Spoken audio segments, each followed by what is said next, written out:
Bon début de semaine, chers membres de la communauté. Merci de nous retrouver encore aujourd'hui. Merci parce que nous avons reçu beaucoup de messages. Vous continuez à nous encourager. Merci avec certaines orientations que vous voulez bien que l'émission, en tout cas, rayonne très normalement. Merci parce qu'on est toujours ensemble pour échanger, ensemble pour interagir. C'est ici, en tout cas, n'allez jamais ailleurs. Merci. On est une fois de plus ensemble aujourd'hui. Nous souhaitons toujours que nous soyons plus nombreux. Nous voulons, parce que au moins à la fin du 31 décembre ici, qu'on dépasse le nombre que nous avons en termes d'abonnés et qu'on soit encore plus nombreux. Parce que notre cap, vous savez, c'est 100 000. Qu'est-ce que je vous dis? C'est 100 cas. Et vous devez nous appuyer. Et nous devons être ensemble. Nous devons partager les liens. Nous devons aimer l'émission. Nous devons partager. Ici, nous parlons nation. Nous réfléchissons République démocratique du Congo. Nous faisons des propositions pour que demain nous puissions avoir un pays sérieux, plus sérieux que celui-ci aujourd'hui.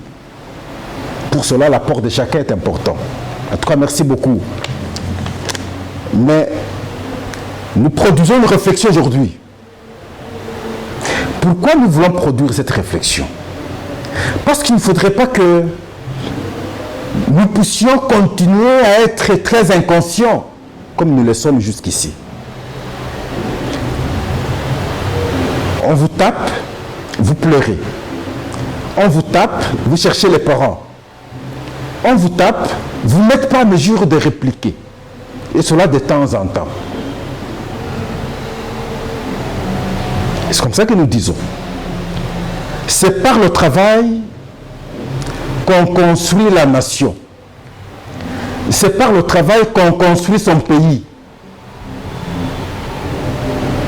En opposition, bien entendu. Ce n'est pas par des promesses fallacieuses. Non, on ne construit pas le pays par des promesses fallacieuses.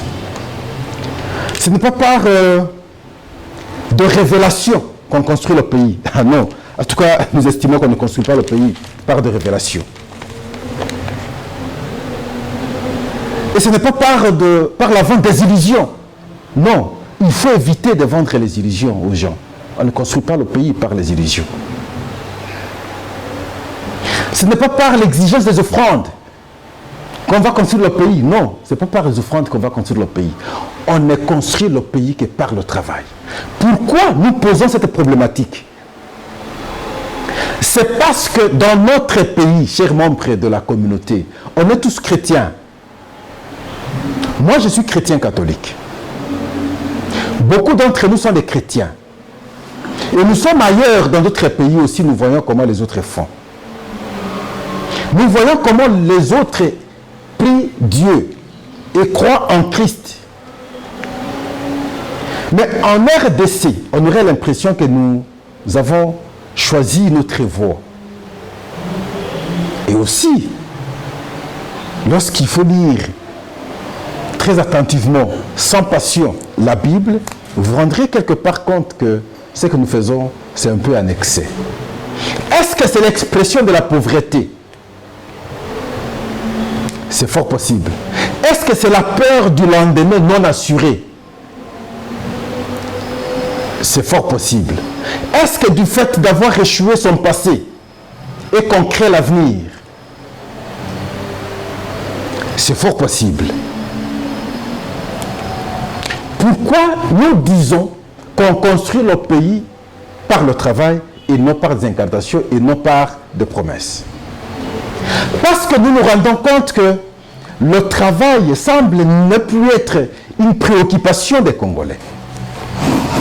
Question de regarder lorsque nous nous réveillons. Devant nos maisons, il y a la saleté. Difficile de voir. Par l'initiative personnelle de quelqu'un, il prend le matériel, il y rend son environnement propre. Difficile de constater cela.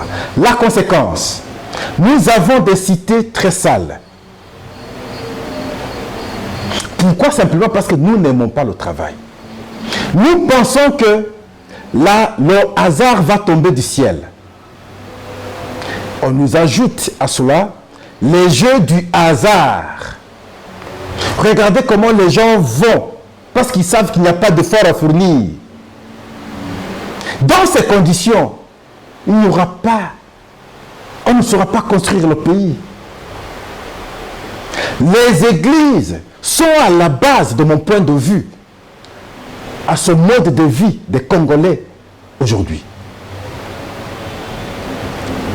Ils nous vendent des illusions comme pas possible.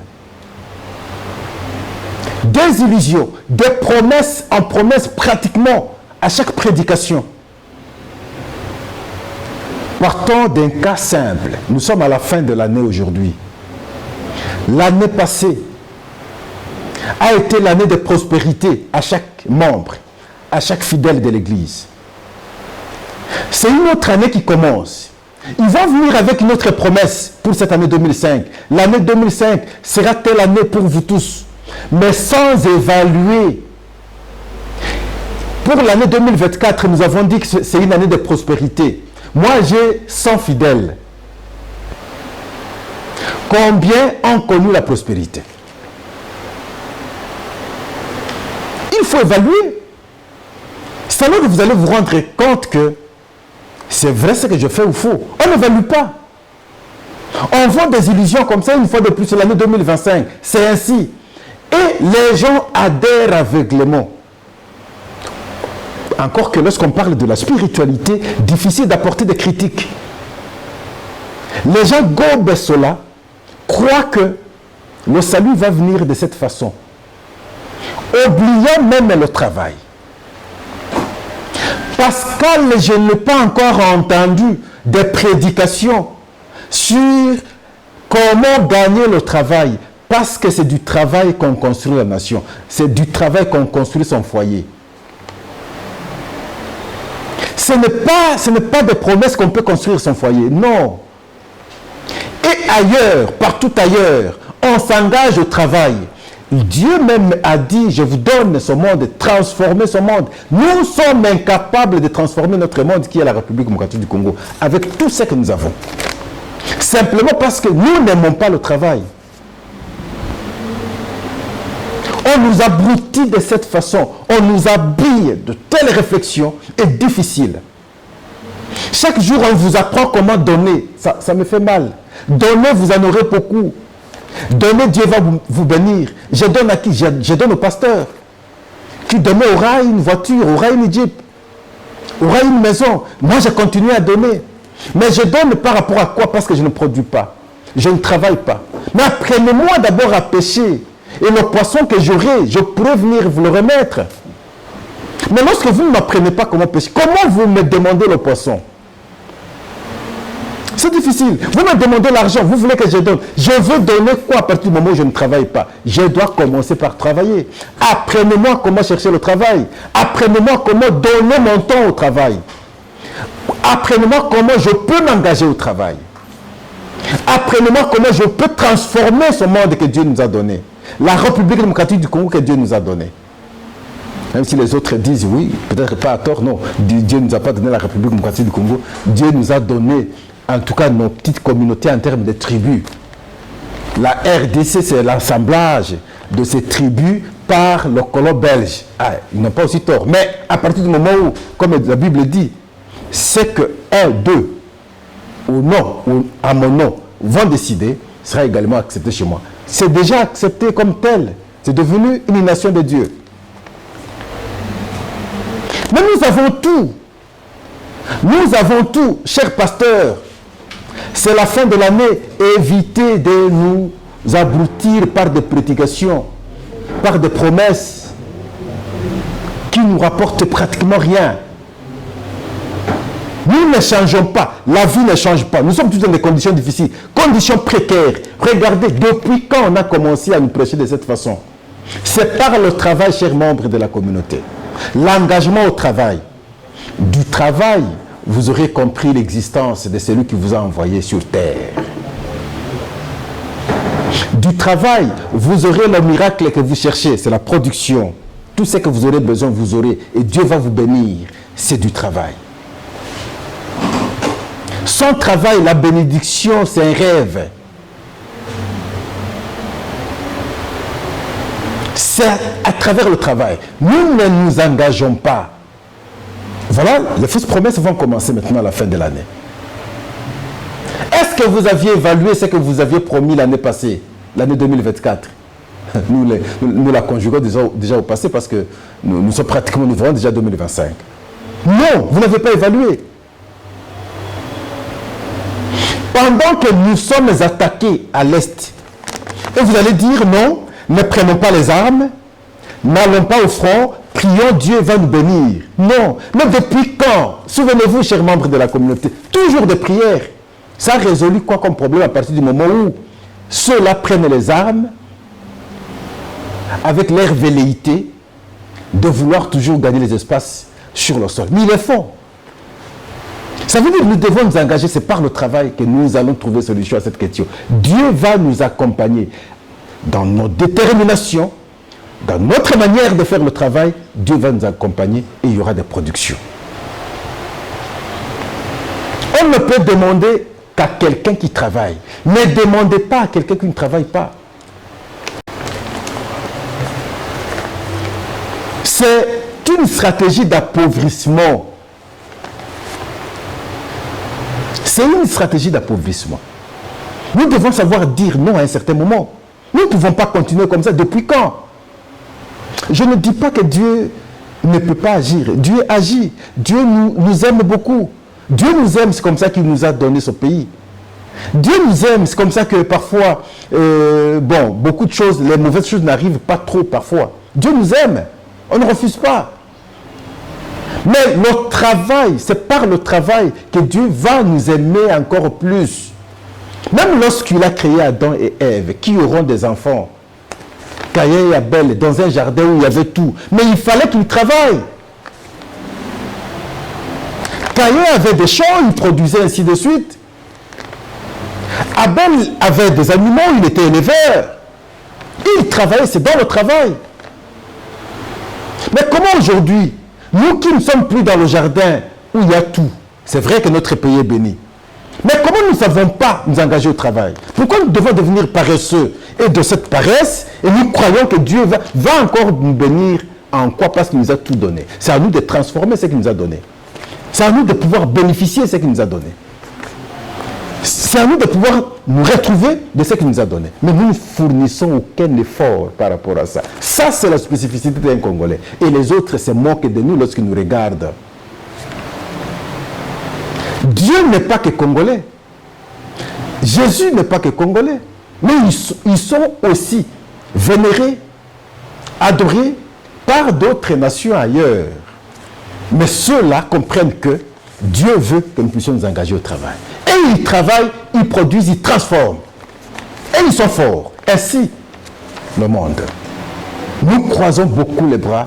Et il y a une politique, comme je le dis, de l'appauvrissement qui est passé d'abord par l'enseignement. Et de l'enseignement, c'est la religion.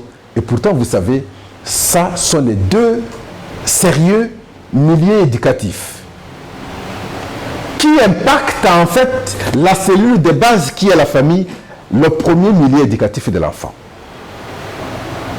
L'enseignement, l'école, si c'est foutu, les foyers seront foutus également. L'enfant qui naît là va manquer de repères. Et nos enfants souvent manquent de repères. Promenez-vous à travers le pays, chers membres de la communauté. Regardez la qualité des terres que nous avons. Très fertile. Mais il n'y a pas de champs. Aucune production. Mais nous mourons de faim chaque jour. Est-ce que là, c'est la faute de Dieu? Nous sommes un pays qui a beaucoup de lacs poissonneux. De l'est à l'ouest. Du nord au sud. Exploitation zéro. Est-ce que là, c'est la faute vraiment de Dieu? Nous sommes un pays qui a une très grande forêt. Une forêt qui protège aujourd'hui le monde entier. Mais nous ne savons pas exploiter cette forêt pour notre intérêt. Est-ce que là aussi, c'est la faute de Dieu? Nous sommes un pays qui a toute espèce d'animaux. Mais difficile maintenant de pouvoir capitaliser cela pour l'intérêt de notre propre pays. Est-ce que là, c'est la faute de Dieu?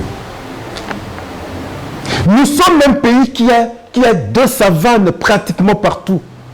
Dégage la beauté. Nous ne savons pas vendre cela. Est-ce que c'est la faute de Dieu? Non. C'est notre propre faute par la paresse que nous avons créé, comme je le dis ici, de mauvais enseignements, enseignements scolaires et enseignements bibliques. Mais principalement enseignements bibliques. Parce qu'on nous appauvrit mentalement, nous ne sommes plus à mesure de naviguer dans le temps, comprendre qu'il faut transformer ce pays, il faut transformer ce monde, il faut nous approprier de notre destin, de notre monde, de nous doter par Dieu. Et nous retournons encore à Dieu. Mais c'est incompréhensible.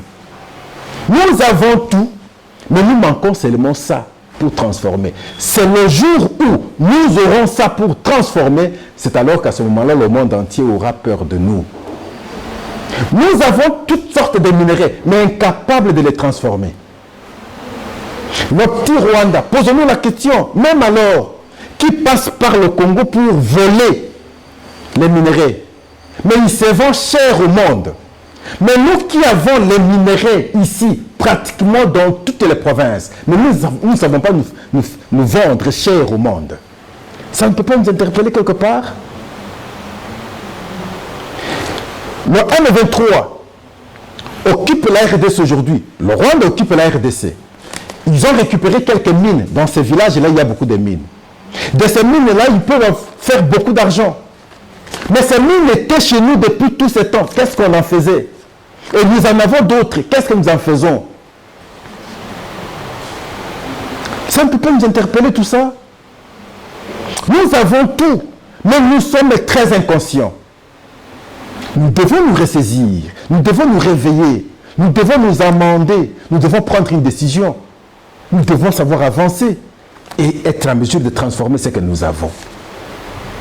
La qualité de nos prédications ne nous pousse pas vers le changement de notre monde, vers l'exploitation de ce que nous avons.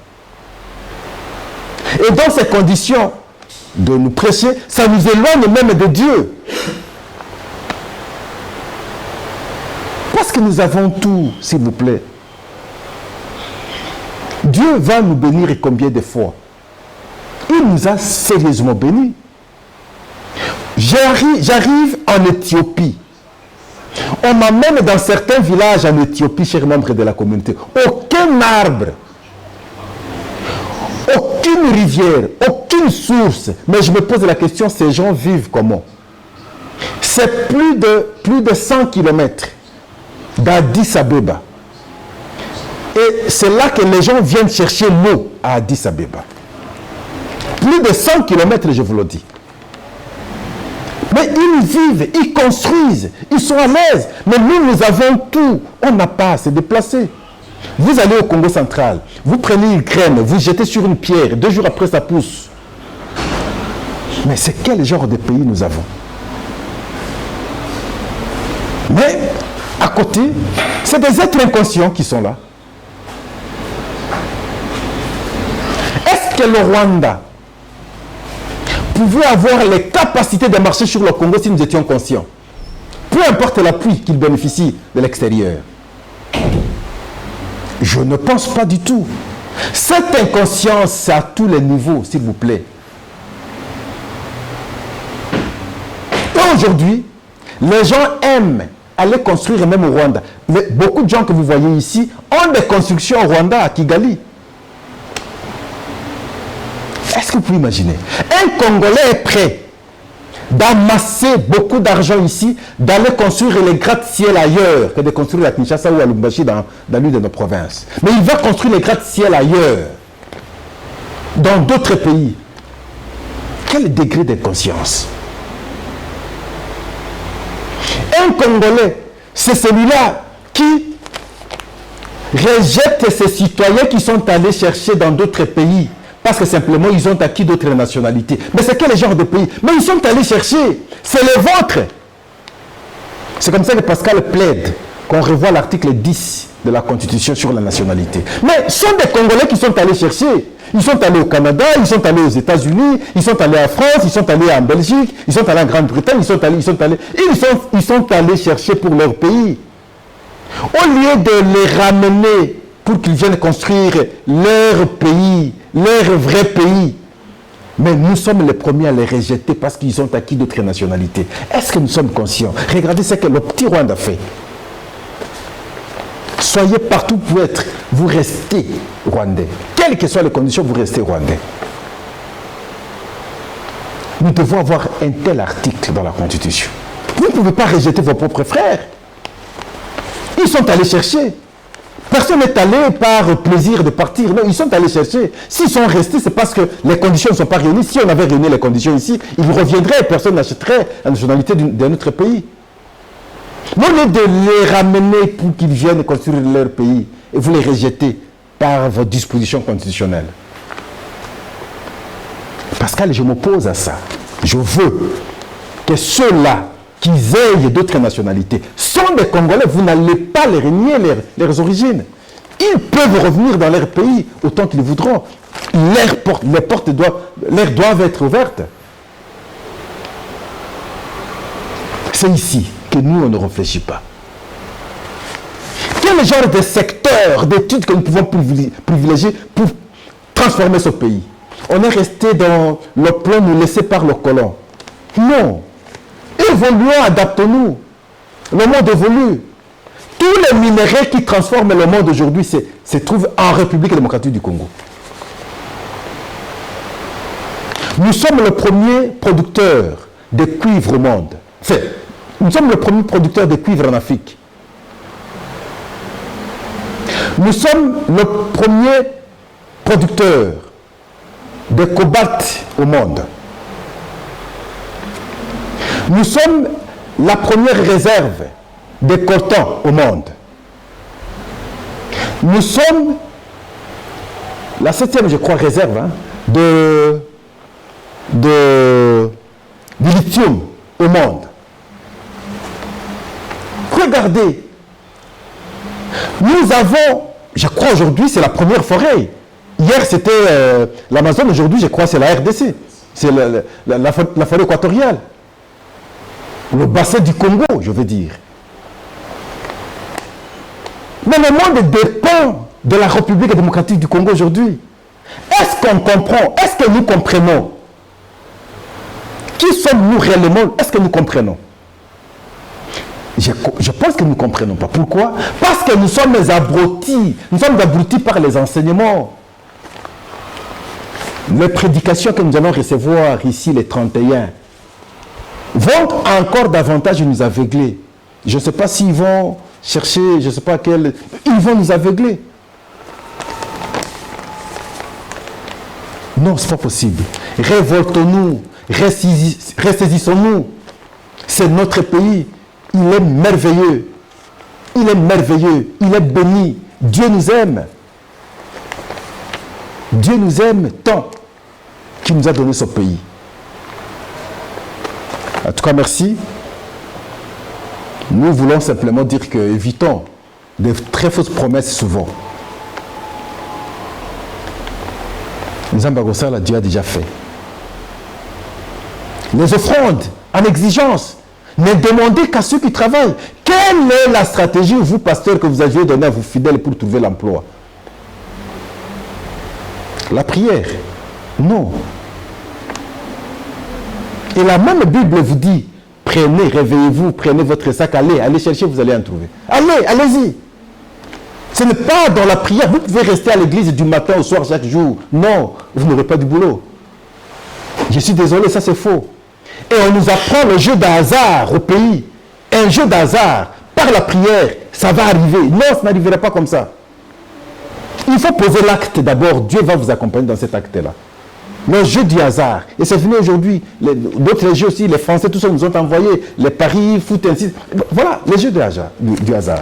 Dieu bénit quelqu'un par le travail. Quand vous regardez généralement nos pasteurs, je ne m'attaque pas aux pasteurs, souvent c'est ceux qui ont échoué dans leur carrière. Qu'est-ce que je fais? Il produit une réflexion. Il commence par un verset biblique, il commence à lire 2, 3, 4, il maîtrise beaucoup de versets, il se transforme et voilà. Parce qu'il a échoué, lui a eu une stratégie pour se retrouver. Il s'est retrouvé. Et vous ne voulez pas travailler, vous pensez que ce qu'il vous dit c'est vrai. Non, ce qu'il vous dit, c'est que vous puissiez lui donner pour que lui se retrouve. Il se retrouve. Mais vous restez dans votre état là de pauvreté. Et chaque année, vous allez revenir à l'église, année de prospérité, et toujours dans des conditions difficiles. Vous avez un studio, vous avez une chambre de salon, vous avez des conditions difficiles. Ça, c'est la prospérité. Et les autres ailleurs construisent des gratte-ciel. Et vous êtes dans un pays qui a tout, mais rien du tout. Là où j'ai mal dit, je vous présente mes excuses. Si j'ai failli quelque part, prière de me comprendre. En tout cas, je vous présente les excuses. Mais sinon, mon souci, c'est simplement de dire que nous devons nous engager au travail. Nous avons des prédications, nous avons des enseignements qui ne nous encouragent pas à pouvoir avancer alors que Dieu nous a tout donné. Nous avons un pays béni. Nous avons tout, pratiquement tout. Et ça fait mal lorsque nous ne savons pas transformer cela. Ça fait mal lorsque nous ne savons pas nous faire grand. Ça fait mal si les gens ne savent pas nous craindre, et alors que nous sommes un grand pays qui a tout. Ce sera le souci de l'expression. Son M23 ne jouerait pas avec nous. Le Rwanda n'oserait même pas. Mais il ose parce que nous sommes inconscients. Nos frères et sœurs meurent à l'Est, mais nous sommes prêts à aller maintenant nous distraire. Je ne vais pas citer les endroits, au lieu de nous engager sérieusement. Vous ne verrez pas ça. Vous ne verrez pas ça. On nous distrait comme pas possible. Mais on a plus de 100 000 déplacés, nos frères et sœurs. Les gens meurent pratiquement chaque jour. On ne s'interroge même pas. Aucune initiative du genre, par exemple, à l'église, qu'est-ce que nous pouvons faire, nous, comme église? Jamais. Nous, comme corps du Christ, bon, nous sommes dans une association de pasteurs, de réveil, par exemple. Qu'est-ce que nous devons faire? Jamais, vous n'entendez pas ça.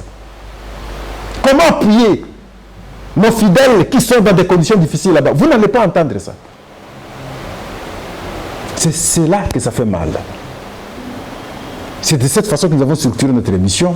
S'il y a eu une phrase, s'il y a eu un mot qui a été mal placé, nous vous présentons les excuses, mais le souci est de nous révolter pour que nous puissions nous engager au travail, pour que nous puissions transformer notre monde, notre pays, pour que nous puissions comprendre que nous sommes un pays très convoité, béni et qui mérite d'être fort. Merci, au revoir, à la prochaine.